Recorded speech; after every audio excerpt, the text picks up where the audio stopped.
For the next set of shapes I'm gonna fill in, I think I'm gonna do all of my circles in the same color. So remember how we talked about with movement. In order to move your eye around this piece to the focal point is supposed to be the most eye-catching part. So I made it a different color than the rest of the colors I'm using here.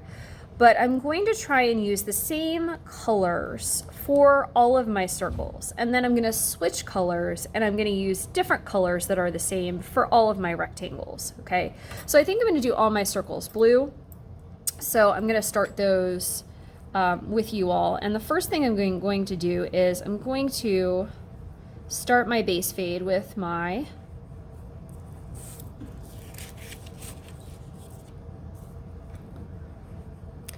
blue.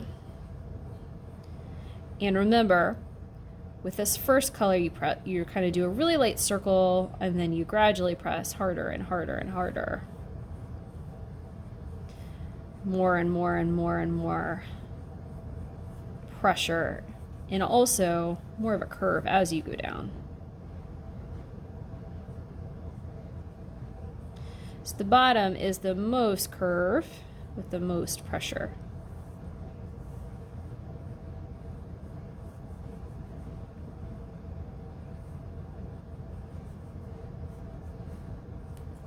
Great.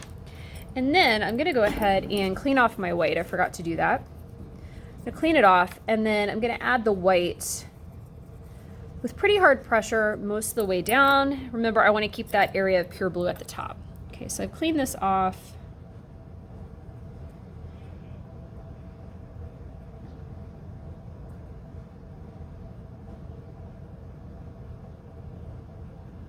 And I'm curving it more and more and more as we go, and then I'm letting off right in here. I'm gonna clean off that tip. I forgot to add this really white area right there. Okay, then I'm gonna go back. I'm gonna add a little bit more of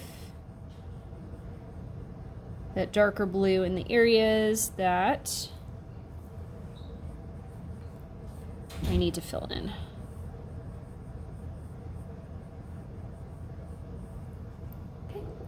So I have one of those circles done, and I'm gonna do the other couple. Okay, so I'm gonna do them with the same colors because I wanna repeat it. Okay, I wanna create that movement within my design. So remember, with your base color, harder and harder and harder, more and more and more curved.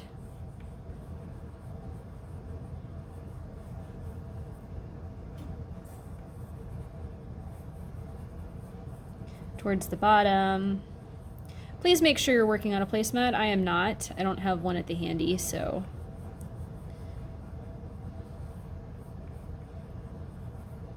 Okay, so I have a light, I have a medium, and I have a dark. And I'm gonna take this white,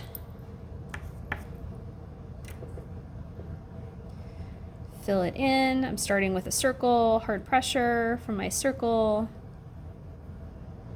Work it back and forth, more and more of a curve.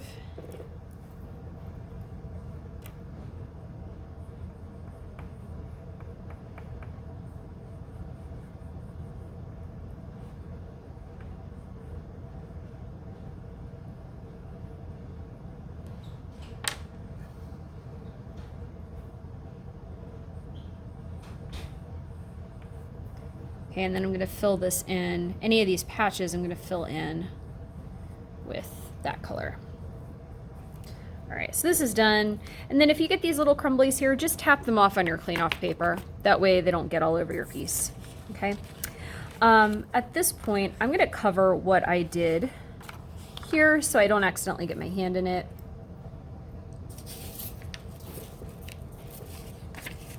I'm gonna put this under it because I know I'm gonna get it on the table. I should already have clean off paper on here. Okay, last couple. Let's see if I can do them in fast forward.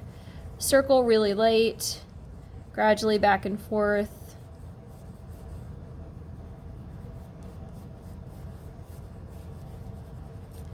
More and more and more pressure.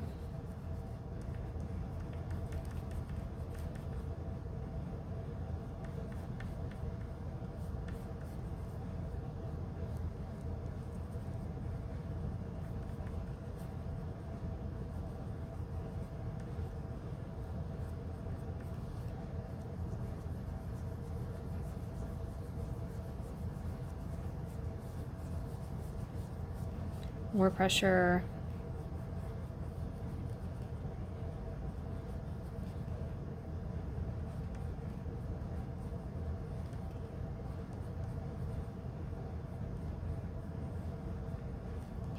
Then I'm going to add the white in.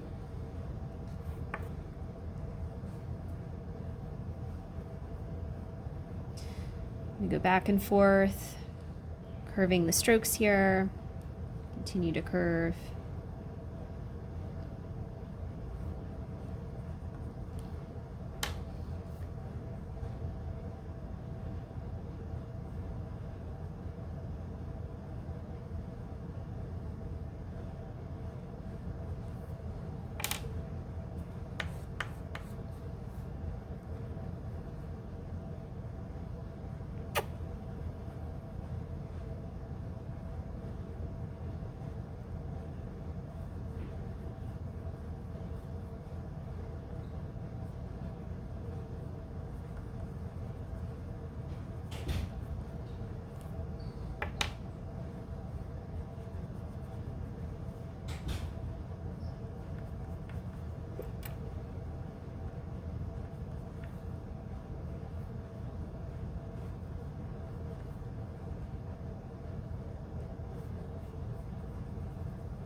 All right, so this is what I have for this one.